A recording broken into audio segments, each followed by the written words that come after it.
So if you're looking at the calendar right now and you're realizing that those big, shiny goals from 12 months ago, The ones you were so excited about. yeah, the ones fueled by all that motivation, and now they've just kind of dissolved, you are definitely not alone. Not at all. It's a cycle we see every single year. People set these huge goals, but they don't change the underlying, the operating system that got them stuck in the first place. Right.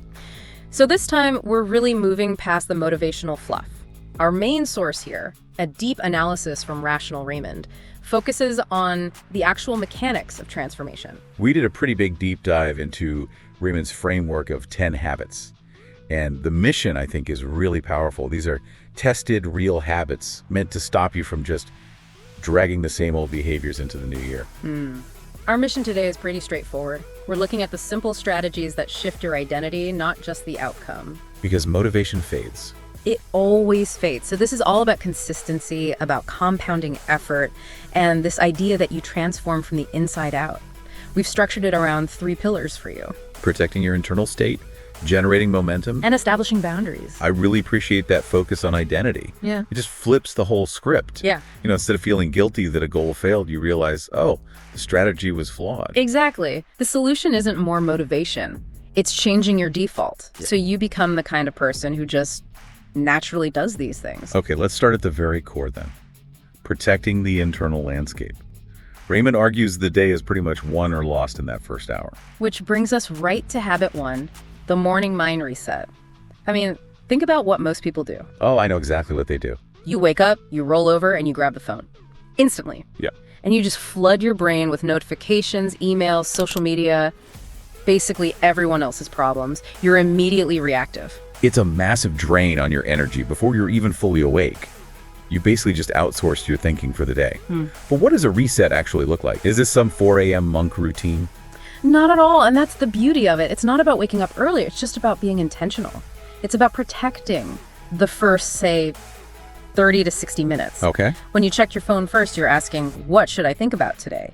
But if you protect that hour, if you journal or stretch or just sit in silence, you're the one declaring, I decide what matters. You set your own agenda. You set your agenda before the world hijacks it.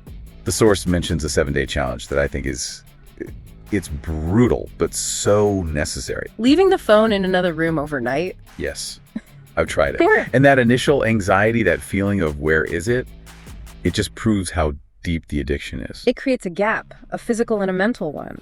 And speaking of that internal control, that brings us to another habit, habit 7, the gratitude anchor. Okay, I have to push back a little here. Be more grateful can sound like that motivational fluff we said we'd avoid. It can. How does this framework make sure it's not just, spiritual bypassing? That is a very fair challenge. The source explains it from a neurological standpoint. Our brains have a negativity bias. We are hardwired to scan for threats. Survival instinct. Right. It worked in the caves, but now it just translates to this. Low-grade anxiety. Gratitude, when it's practiced in a concrete way, is a tool to literally rewire that perception. It's consistency training for your brain. So how do we make it concrete? Because just saying, I'll be more grateful is way too vague. You have to pair it with a daily trigger, something you already do without fail. Like brushing your teeth. Brushing your teeth, making coffee, whatever it is. Every time that trigger happens, you pause and name one specific thing you're genuinely thankful for.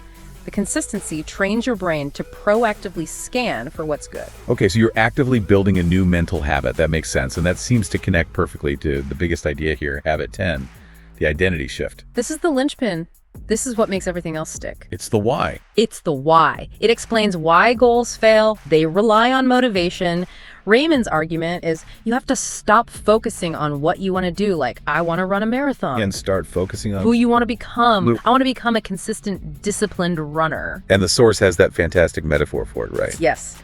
The metaphor is every single action you take, no matter how small, is a vote for the type of person you want to become. A vote. I love it. So if you want to be a reader, reading 5 pages is a vote for a reader. If you show up when you're tired, you just cast a vote for someone who is reliable. So transformation isn't this one big heroic effort. It's just about winning these tiny daily elections until your identity just changes. You stop trying to be healthy. You just are a healthy person. Okay, so we've got the internal landscape protected. We understand identity. But let's talk mechanics. That gap between knowing and doing is where everyone gets stuck. procrastination. Exactly. How do we build momentum, especially on those days when you feel totally overwhelmed? This is where we need practical rules. Hard and fast rules to beat that resistance. And the first one is habit 2, the never zero rule. The source calls this maybe the most powerful concept he's ever applied. And it's so simple. It is. The rule is never let a day hit zero effort toward your goal.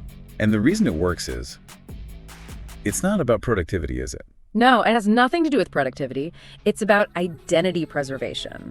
On a day you're sick or exhausted, doing your full workout is impossible. If your only choices are 100% or 0, you'll pick 0. And that's where momentum just dies. It dies. But the never zero rule gives you a third option. Right. It says that 1 push-up is infinitely better than 0. 1 sentence is better than 0. That 1% effort is a huge win because you still cast a vote for your identity. You get to keep calling yourself a runner or a writer. You can't call yourself a writer if you have a stack of 0 days. That makes perfect sense. Okay. So that's the safety net. But what about when the task itself just feels too big to even start? That's the brain just revolting against being overwhelmed. Yeah. And it leads us right into habit 4, the 2-minute start.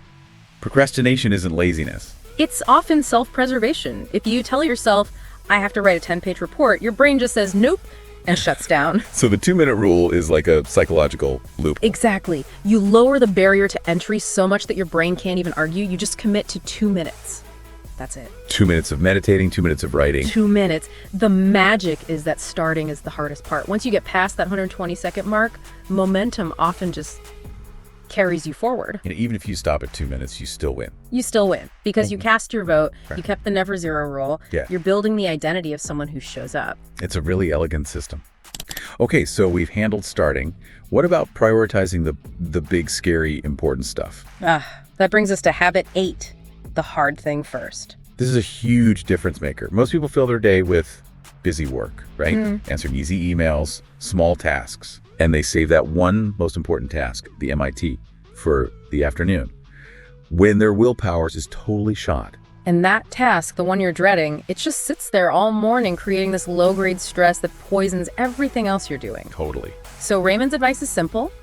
Identify your frog. I love that phrase, identify your frog. Identify the task you are most tempted to avoid, and you do that first. When your willpower is at its peak. It's a huge strategic advantage. It is. The confidence boost you get from slaying that dragon first thing in the morning, it's immediate. And it carries you through the whole day. Everything else feels easy after that. Okay, we've covered internal control, we've covered momentum. Now for the last piece, managing the outside world. Our time, our information, our relationships. And we have to start with the biggest thief of all. Habit 5, ruthless digital boundaries. The phone. The phone, it's this great paradox, right? It's the most powerful tool ever invented, and it's also the biggest thief of your attention and your peace. It's the ultimate attention fragmentation device. Every single notification, every quick scroll, it adds up to years of your life just gone. So what are the non-negotiables for 2026? You have to be ruthless. The source is very clear on this. Turn off all non-essential notifications. All of them. All of them. Charge your phone outside the bedroom. We mentioned that for the morning mind reset, but it's a boundary too. And set a digital sunset, a time every night when the screens are off.